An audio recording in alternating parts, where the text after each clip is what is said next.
Where's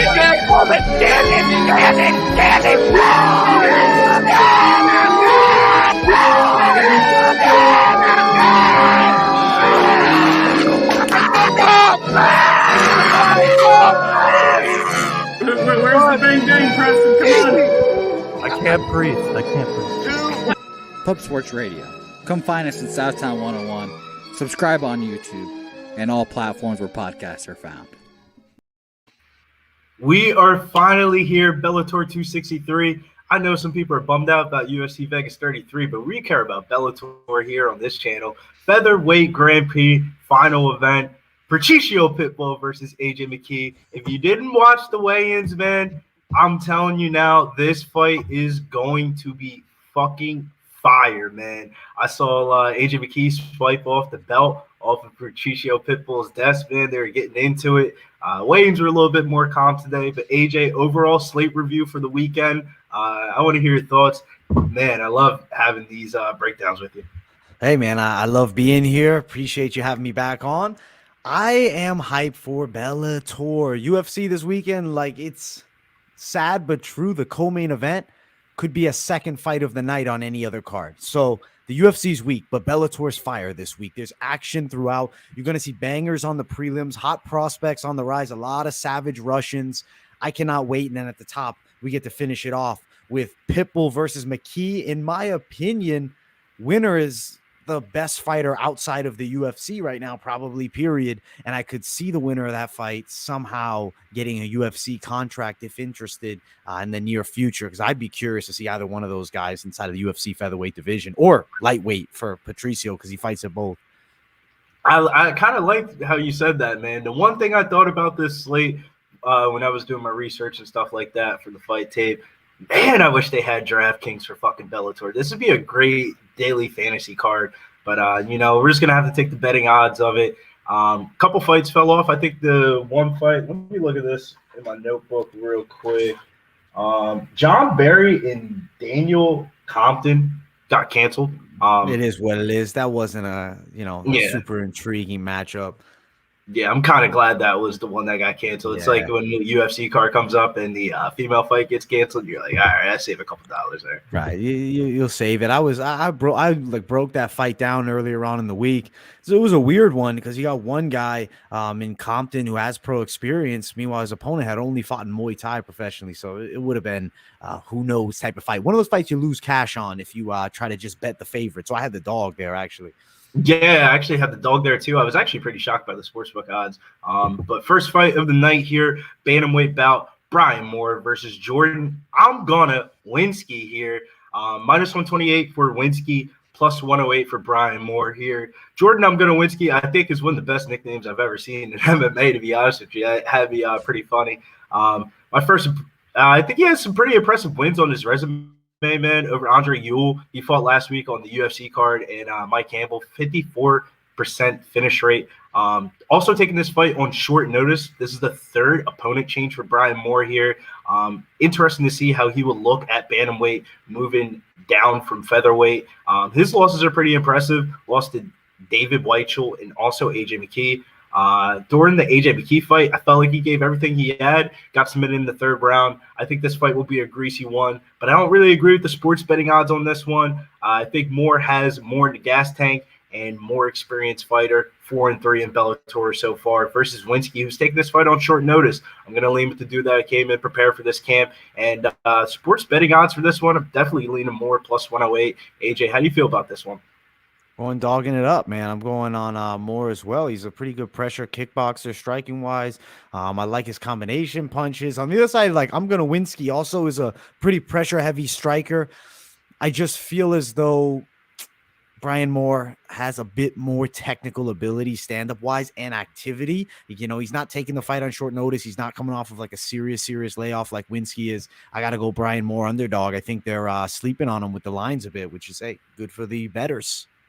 Yeah, definitely good for the bettors. And if you see me turning around, I'm writing down timestamps for the video. One thing that you guys wanted to see was some timestamps for these videos. So I definitely got you with that one. So if you see me turning my head back around, that's what it is. Second fight of the night here is lightweight bout. I'm just gonna say Gorgie because I can't even pronounce this dude's name. Karakhanyan, I believe it's Karakhanyan. That's how you spell it. Karakhanyan minus 245. Kiefer Crosby. AJ, how do you feel about this one here? Dude, honestly, Kiefer Crosby's a pretty athletic kickboxer. I feel like his hooks are pretty powerful. Inside in general, he tends to do his best work, some nasty elbows. Coming off a loss in the last one, Karakhanyan's older now, man. I believe he's 36 years of age, but striking-wise, pretty light on his feet, has a solid grappling game as well. You know, earlier on in the week, before seeing the weigh-ins, I was actually thinking Karakhanyan might get the knockout win. But seeing them face off, Crosby looks ready to go. He looks in fantastic shape. I think it's a very difficult matchup. Odds way too widespread for Karakhanyan, but I'll still ride him by a competitive decision. I believe so. Yeah, this one was pretty interesting. I kind of like what Crosby was talking about in the press conference, but that doesn't really sell me too much. I feel like Crosby, the best way to describe him is he likes to be the hammer, but not the nail. Couple knockout losses in his career. Karakhanyan on the other side, 30-11 record, has literally fought everyone in Bellator. Some pretty impressive wins outside of Bellator, like Lance Palmer and Bubba Jenkins twice. Round one versus Daniel Pineda. Losses are to obviously AJ McKee and Pitbull, and Emmanuel Sanchez twice. Low-key, I think he got robbed in his last fight. I favor Gorgie in the technical striking, endurance, durability, cardio, and grappling here. I think Crosby obviously looked bigger at weigh-ins, but I think Gorgie's one of my more confident picks under that minus 500 price tag. You're getting a minus 245. Sometimes when you play some of these price tags, it's more of a fate of the opponent than others. And there's some close lines on this one on the main card, but for the prelims, man, I think Gorgie has enough to get the job done here. I'm not really too impressed by Kiefer Crosby. Man, he just doesn't really sell me too much, but I will say he did look good at weigh-ins today. Yeah, he looked fit. I think he's coming in shape, but I still think he loses this fight to Georgie Karakhanyan. But the odds, I mean, if they were closer, Karakhanyan, I'd be, more so interested in really playing it up. 245 is not terrible, but it's not great either. I wish I could see it maybe at minus 175. That'd be some money play right there. Yeah, that would be a money play right there. A lot of catchweight bouts on this one. First catchweight bout of the evening is going to be Johnny Cisneros versus Joshua Jones here. Joshua Jones is a minus 210 favorite. Johnny Cisneros is a plus 170 here. Cisneros, 41 years old, somewhat chinny, has been KO'd 3 out of 7 of his losses. Jones will have a reach advantage in this one. I like his BJJ game, 4-3 in Bellator with a 50% submission rate. Coming out of Team Body Shop MMA, same camp as AJ McKee in the main event. I think there's a clear advantage for Jones to win this by the grappling realms. But honestly, man, when weigh-ins came today, he did not look good at weigh-ins. He kind of looked a little overweight here. Might have had too many burgers and chicken nuggets for not catching the catch weight here, man. I did not like that. Original pick was going to be Jones here. I got to pass on the betting odds. Yeah, if I was you, I would dog play it if you are going to play it. So stylistically speaking, Jones is a pretty explosive striker, but that's normally when he fights down a weight. His last fight, he was 160 pounds. He was overweight. Like, he had visible, fat on him at 160. He's now up at 180 with a good amount more. I expect him to be slower. I think that he's going to probably get caught here in a brawl with Johnny Cisneros. Cisneros also the taller guy too, naturally bigger. I think that natural strength could be an advantage. I'm actually going to go Cisneros knockout win. I'm going for the dog in this one. Definitely some serious plus money if you are playing the knockout prop there. Honestly, man, I don't blame you, though. When I was watching the weigh-ins today, I was getting that West Coast Spanish vibes out of him, man. He might catch Joshua Jones on this one. I did not like the odds here. Minus 210 is way too big of a favorite for Joshua Jones here, even for Bellator here. Let's go over the chat real quick before we head into this next fight. We got Boston Nick MMA. We also got Sharpie here. Make sure you follow Sharpie on Twitter over at Sharpie Picks. We got my main man, Connor Miggity Mac. Make sure you check out the closing time shows on Pub Sports Radio. They are always covering baseball, new times during the weekdays, 4 p.m., and now on the weekends at 11 a.m. So make sure you check out if you're into other sports as well. We got my boy MMA Locker Room, Billy, a.k.a. Kyler Phillips. What's up? Man, Kyler Phillips got robbed last week, Bills. Let's talk about what happened with Jalen Suggs last night in the NBA draft. My boy Preston giving me some bad news. I did bet that Lance Lynch strikeout prop. He's getting touched up in the first inning. That's kind of sad. We also got a dono from Don't Ask, Don't Tell. Billy, now straighten up your room. Man, I know. That's great. I'm still a young kid, man. I have a messy room, but I try to keep the bet slips not messy. So, you got to get messy somewhere in life. My main man, K Reed. Shouts to K fucking Reed last week. One of the horse racing cappers AJ we had on, and this dude literally couldn't run any hotter last week. He nailed all the robberies. He was on the right side. Whole stream, he was saying TJ Dillashaw is gonna get the win. It got to a point. Yeah, dude. It got to a point where we're in the co-main event, and I was just like, shit, man. I'm just gonna tell K Reed from here on out. TJ Dillashaw, I was like, baby. Dillashaw, check. Yeah, it was wild, dude. Sharpie has a question for you. He says, "Are you a whale hunter too? This is the kind of hat would do a mustache well on a whale hunting adventures." How do you feel about that one, dude? That's a side gig, bro. It is what it is, man. We hunt whales on the side. It's where the hat comes from, actually, bro. Oh man, Sharpie, you might have another one part of the clan.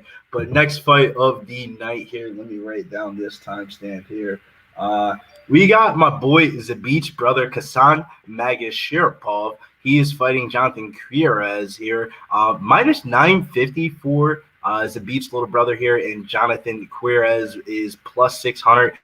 Obviously, as you know, 4 out of 5 wins by submission by Zabit's little brother here. The writing is on the wall for this one. Quiroz is coming in under a week's notice as well. He's shown deficiencies in the grappling game as well. Losses to Kyler Phillips, 3-4 record. The odds are this big for a reason. I think Zabit's little brother will get the finish round 1. I think the more interesting thing about this is, will Zabit be in the corner, man? We have not seen Zabit in the MMA world in forever. AJ, how do you feel about this one here?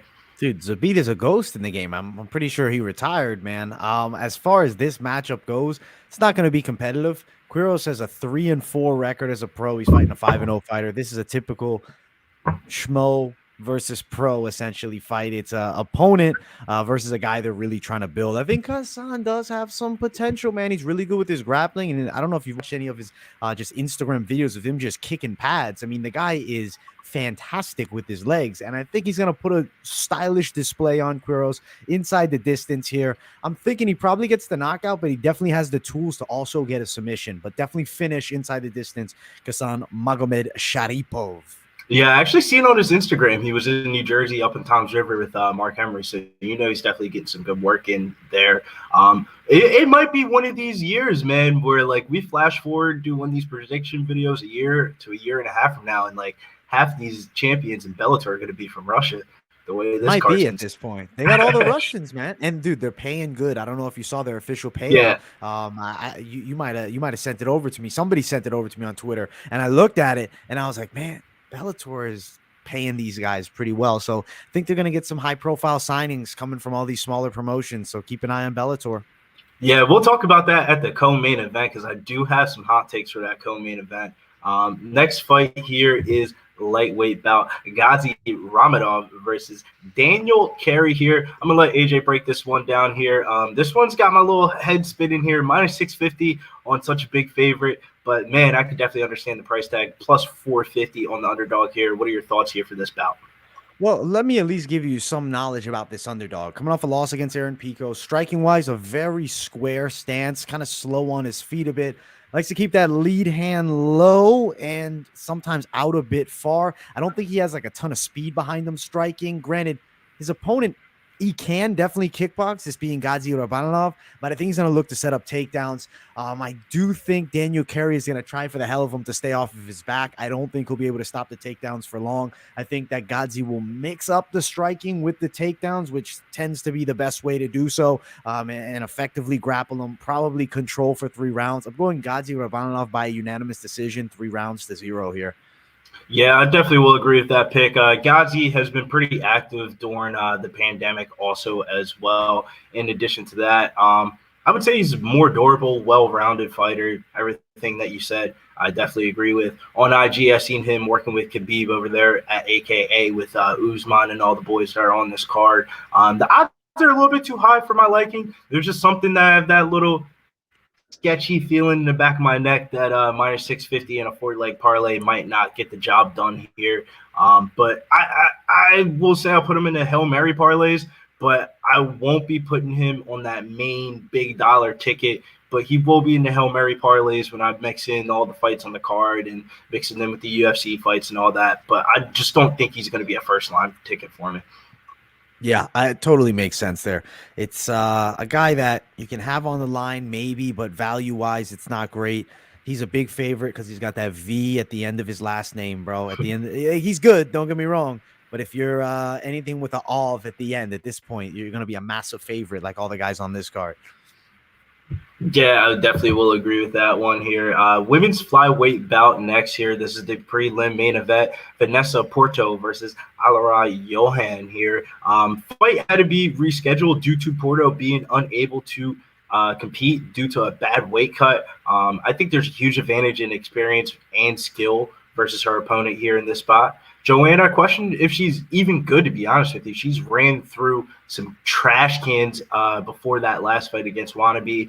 Not one person had a winning record. I lean Porto, but I can't confidently pick her due to its women's MMA, and she's getting a little bit older, and that fight literally had to be rescheduled a month ago because of bad weight cutting issues. I will say she looked pretty good on the scales today, but, sometimes in the MMA game, age catches up to all of us. I'll be keeping Porto out of the plays, but I'll definitely be rooting for her, and that will be the prediction here. AJ, how do you feel about this one? I think Porto just has a superior skill set everywhere, lots of pro experience. As you said, I mean, Joanne struggled with Watanabe. I'm not saying Watanabe's a bad fighter and MMA math doesn't work, but I do think Porto could edge out Watanabe, decision-wise if they fought. I don't think this is going to be a great fight. I'll be honest. It might be a snoozer. For whatever reason, Porto, along with normally Liz Carmouche, just tends to be in some of those sleepy-type matchups. I think that it's going to be Porto decision. Bit of boxing, bit of clinch work, maybe some takedowns, but I just don't think it'll get over that hump of entertainment, which I don't know if you've noticed that with Porto fights in the past as well. Sometimes just Bellator women's flyweight division in general. But I think this fight, Porto over, not necessarily overhyped, but under-experienced Joanne. So we're on Team Porto, both of us. Yeah, I definitely do agree with that one there. Feel like we have pretty much the same picks throughout the prelims here. We're going to go into a quick commercial break.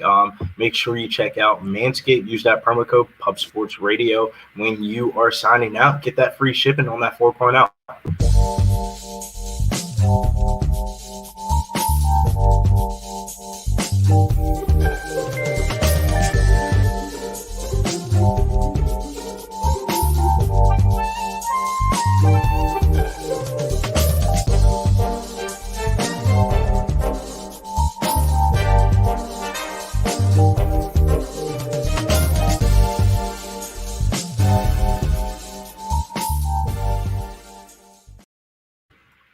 Next fight of the night here is another catchweight bout. Chris Gonzalez versus Gadzhi Yamauchi here. I am joined by AJ DeVito, a.k.a. MMA Experts over there on YouTube. AJ, I'll let you break down the first fight on the main card here. I'm excited for this one. Oh, man, there's a lot to go into this one. I'm pretty interested to see your prediction on this. Southpaw versus Southpaw matchup, which always excites me. On one side, Chris Gonzalez is an athletic specimen. The guy's a beast of a wrestler, has a good background in that. Raw talent striking. I would say his stand-up game is okay, but his top pressure is phenomenal. Heavy ground and pound. He's made fighters tap out to strikes in the past. That's not going to happen, though, when he fights Gadzhi Yamauchi here, because Goiti is a submission specialist on the ground. Fantastic Brazilian jiu-jitsu, extremely high level. Now, on the striking side of things, the karate style that he brings to the table, it reminds me almost of the legendary Lyoto Machida, and he manages range extremely well. He's also, interestingly enough, a Japanese Brazilian fighter too. I got Goiti, and I do think he gets a submission here. I'm thinking first or second round for him, man. Oh, man, Gucci did me dirty last time I parlayed. He got robbed, dude. He got robbed. He got robbed, and it killed all my parlays. So I got a little bit of PTSD from that. Pretty impressive record. Losses are over Bubba Jenkins, Michael Chandler. So that's pretty good competition considering how far they've been going. Bubba Jenkins and PFL, Michael Chandler announced against Justin Gaethje today in MSG on that Usman card. Huge experience difference between the two. Chris Gonzalez, 6-0 prospect coming out of Team Alpha Male. This one's a little bit confusing, man, but I'm going to have to ride with Team Alpha Male. They've been absolutely hot fire this week. I'm going to take a little bit of dog money here. I think Gotti here, I can't even say his name, Yamauchi. Japanese and Brazilian, man. Those type of names throw you off real quick. But I'd say it's summer pass for me, but I'm leaning with the dog here. I'm just gonna ride with the hot hand. Team Alpha Male can't be any hotter. I think this is a great statement fight here for Chris Gonzalez. Could be one of those prospects like AJ McKee that they could be building up, and this is the first step in competition for him. You know he's going to come prepared in this one. There's a couple Team Alpha Male fighters that are on this week's card, like Orion Koski for the UFC Vegas 33 card. So you know he's been getting in good work, and I'm going to have to ride with the dog here, man. That's a good play. Am I play. going to go with it? I don't know. You know, Chris Gonzalez is 6-0 and he is 30. Interestingly enough, Yamauchi has a ton more experience, but he's actually only 28. So just funny, right? One's being labeled the OG contender, one's the hot prospect, but that prospect is 30 years old, man. I'm not saying he can't win the fight. He's got a lot of ability, but you know me, I got to stick with my man Goiti for the victory, man. Yeah, man. We'll see how that one turns out. I think that's a great way to start off the main card over there on Showtime. Unfortunately, this card starts at the same exact time as UFC, but all things considering, betting-wise and I would say TV watchability-wise, I'm all in on this Bellator card. They got the big screen. UFC's getting put on the small screen tomorrow. Yeah, literally same, bro. I'm doing the exact same thing. I'm on Bellator, and then I'll still do play-by-play like if I'm doing the Hall fight, but that UFC card stacked up against the Bellator card, Bellator gets the dub this weekend. Yeah, it's crazy the world that we live in nowadays. Next fight here is lightweight bout. Usman Nurmagomedov versus Brent. Primus here. Great matchmaking here by Bellator. I'll start it off like that. Primus, 80% finish rate.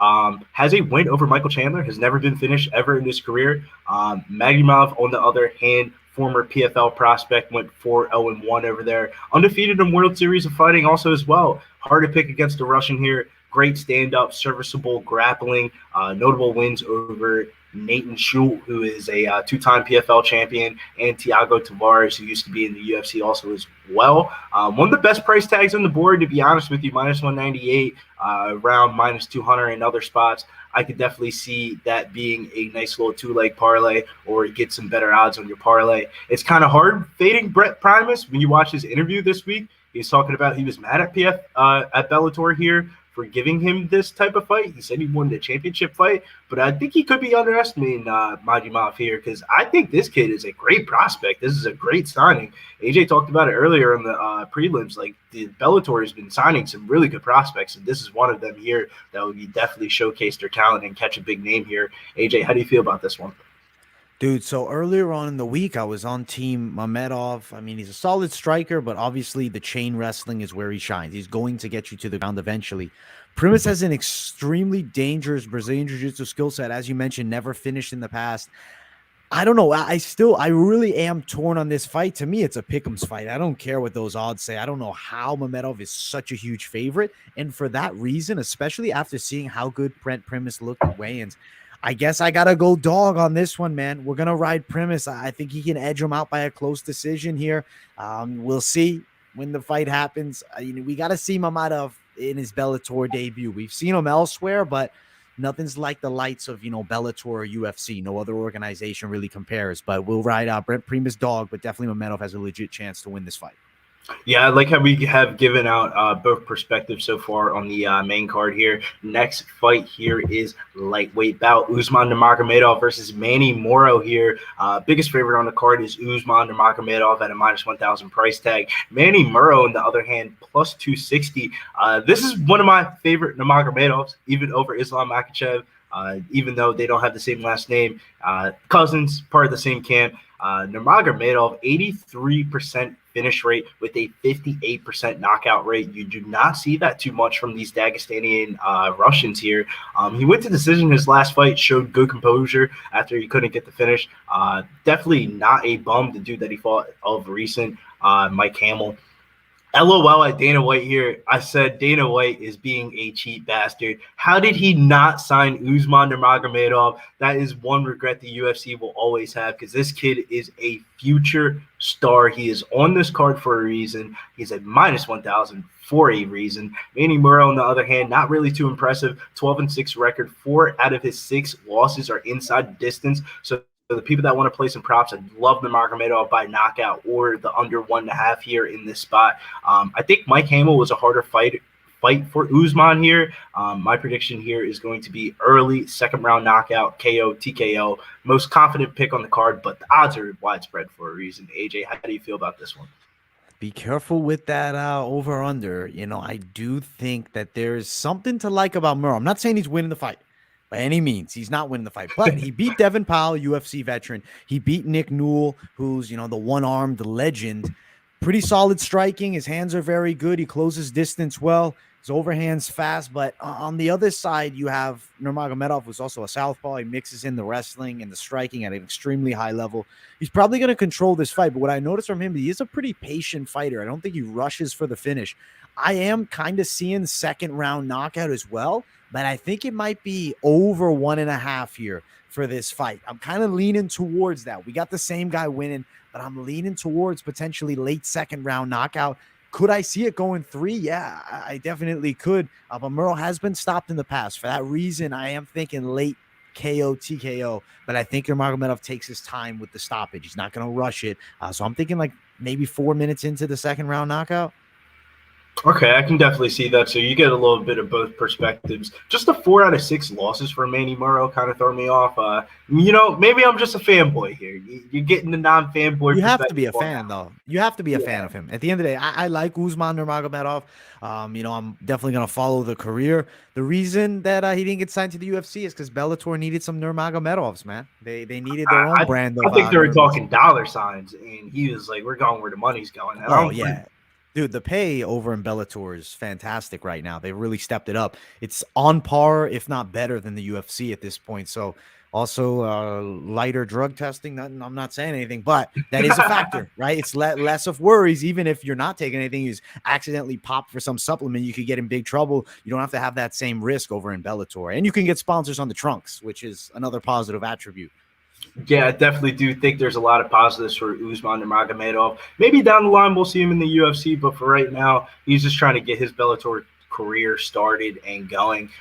You know, Khabib Nurmagomedov is definitely in the running for Coach of the Year. I think undefeated as a coach inside the octagon so far. So you could add another one on the list Kevin here. Holland lost, bro. Kevin Holland. Are we counting Holland? No, Kevin Holland doesn't count. Kevin Holland. Official coaches only. Yeah, when he's in the corner with Javier Melendez, that's the only time I really count it. He did lose last year, though, but that was before 2021 happened. That was Zabira. That was before the retirement. Yeah. Zabira doesn't count, man. He doesn't count. He's not on the same level as the rest of the gang.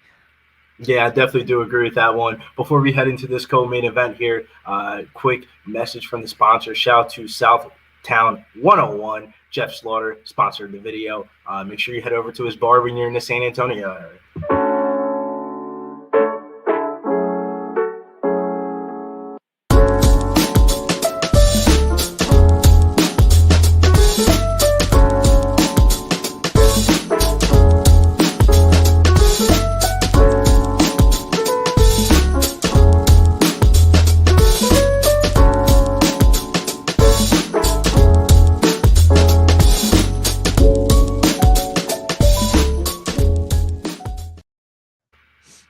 Co-main event here for Bellator 263. I am joined by AJ DeVito, aka MMA Experts here.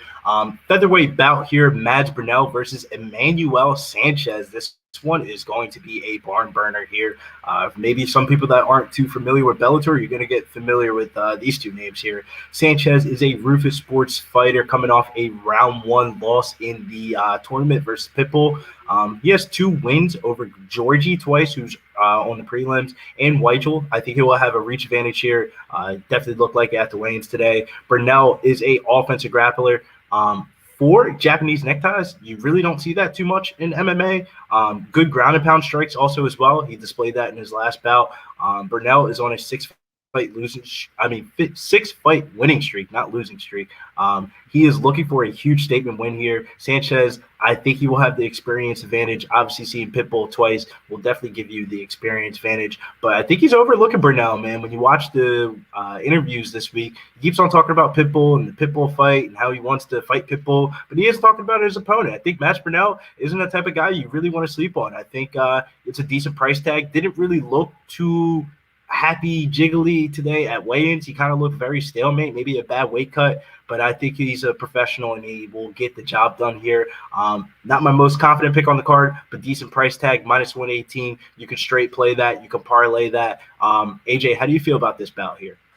Well, I mean, aside from, potentially Emmanuel Sanchez looking ahead to future matchups, which is not a good thing. But let's say that's not a factor. And let's say, he's fully focused in on Mads Burnell. The thing I like about Emmanuel Sanchez, man, his Brazilian Jiu-Jitsu game off his back is not bad, but he gets up pretty efficiently. Like, you'll see him get taken down, but he finds ways to get back up. He's not a guy that you really see getting grinded out for 3 rounds all that often. Mads Burnell, if he is going to get the fight to the ground and get a victory on the ground, I think it will need to be either just like consistent chain wrestling, lots of work against the cage, or he's going to have to really act fast, get through the guard, pass, get to a dominant position where a finish is available, which is not easy to do, especially at the highest level of the fight game. For that reason, I'm really leaning the dog here, man. I feel like Emmanuel Sanchez kickboxing is pretty difficult to deal with for a lot of guys. I like Mads Burnell a lot. I think he has a legitimate chance to win this fight, but I'm going to lean towards Emmanuel Sanchez on a close decision. But another one, I'm kind of with you, like not supreme confidence, but I'm still on Team Sanchez for the dub, going dog in this one. Yeah, I definitely don't blame you on that one here. I feel like on the main card, depending on how you feel about a fighter, maybe one of us can sway you one way or another. But there's some really good price tags on this main card, man. Kind of not like the prelims. The only one that's a big favorite is Usman Nurmagomedov. I know my boy Armchair MMA is in chat. He said, "What do you even get out of a minus 1,000?" You can get props on it if you play over there at Bovada or DraftKings and stuff like that. You can get some props on it. Sometimes you just want to take props on the minus 1,000s. You kind of just know that they're going to get the win. Is just roll the dice on how they get the win. Sometimes you just got to do what you got to do. You just get what you're given sometimes. And what we got on the UFC Vegas 33 card is dog shit. So we're going to have to make gold from this Bellator card. And that's why we have AJ here inside the locker room, as my boy MMA locker room would say. Dan Goldstein says the UFC needs to go with a maternity ward in Dagestan inside any infant named Nurmagomedov. I think one of these years, man, we're going to see either a Bellator collab or a UFC collab over there in Dagestan. It makes the most sense. Their fighters are just popping out left and right, man. Bellator might do it first, man. I think Bellator might do it first, man. They definitely do have the I think the better Russian prospects, shockingly.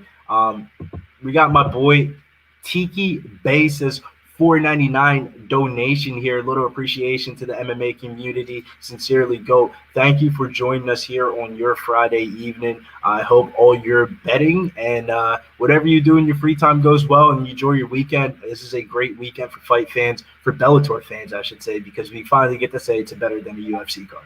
Yeah, it happens once in a while, and it's definitely seriously advantageous towards Bellator this week. We're on Team Bellator in the house here, man.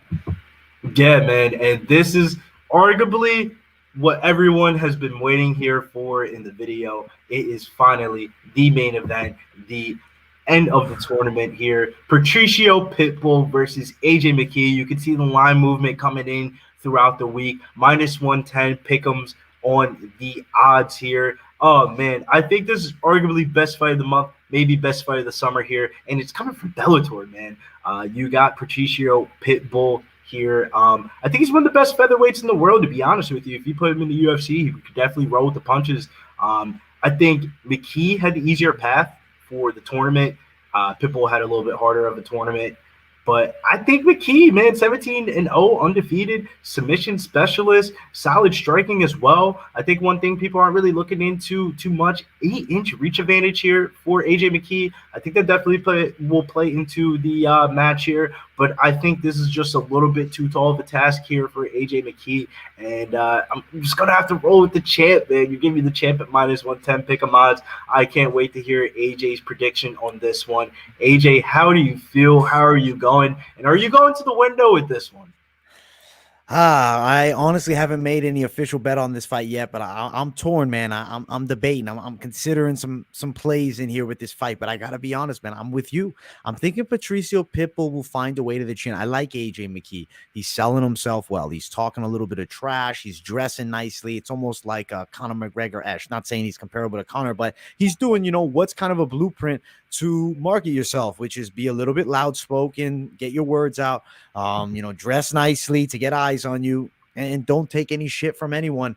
If you look on the side of Pitbull, but he's looked better than ever in the past few fights. He seems to be at a whole nother level. Quick knockout of Pedro, and then goes out there and chokes out Emmanuel Sanchez, who's not a guy that gets finished. I got to be honest with you. I think he's going to beat AJ McKee by knockout. I'm leaning second round. McKee has some awesome attributes, but I don't think he's ready just yet for that level. And also, totally off topic of myself, but I actually ran into Austin Vanderford, top contender in Bellator. I asked him his pick on this. He also is on Patricio Pitbull too. So that's just another note to give you guys some more confidence there.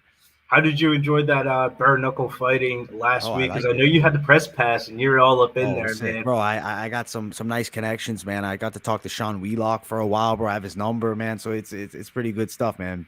How was the stadium when it was Blueface cool. got into that fight with the fan? How was that? It was exciting. It was fun. It was not like anything crazy on my end. It was just like people were going a little bit like loud. I was trying to record it, but I did terrible recording. It didn't get upload worthy, but it was cool, man. I like the bare knuckle fights.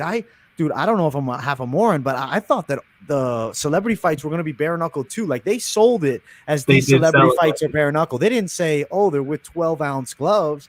I thought they were bare knuckle. And then we go there and they're boxing and they weren't good fights, sadly enough. Like, I don't know. It was cool. The actual BKFC was sweet, but that platform showdown, it's not really my cup of tea. Like I'll watch it a little bit, but it's low level. It's like, you know what? I've seen better fights in the backyards with kids from my high school than that. That's my honest opinion. I will definitely give you that one. Another dono came in from, I got to say it right this time. Sorry. If you haven't could tell, sometimes my pronunciation on things go off a little bit. Or you can call him the GOAT. Taji Kebe, or just call him the GOAT. I'd rather just call you the GOAT. Thank you for joining us here. Armchair MMA has his prediction. He says AJ could sub, Pitbull could KO, under or fight, doesn't go to distance and sit back, enjoy a good scrap. I definitely do agree with you on that one there. I might roll with a prop and just enjoy the fight because I think this is just going to be a crazy fight. I don't know how this one's going to go, but you're giving me the champ at -110. I just got to take it. The line is going to flip to AJ's favor. The values on Pitbull at this point, and I will definitely agree with you on that one. My boy Preston says Tajik hit for 9K last week on DraftKings, Billy. God bless, man. The fact you hit for 9K on that card, man, follow me on Twitter over at Getting Bills, man. I might have to, talk to you about some DFS for tomorrow because I have no idea what I'm going to do for tomorrow's slate. That slate has been knocking off left and right here.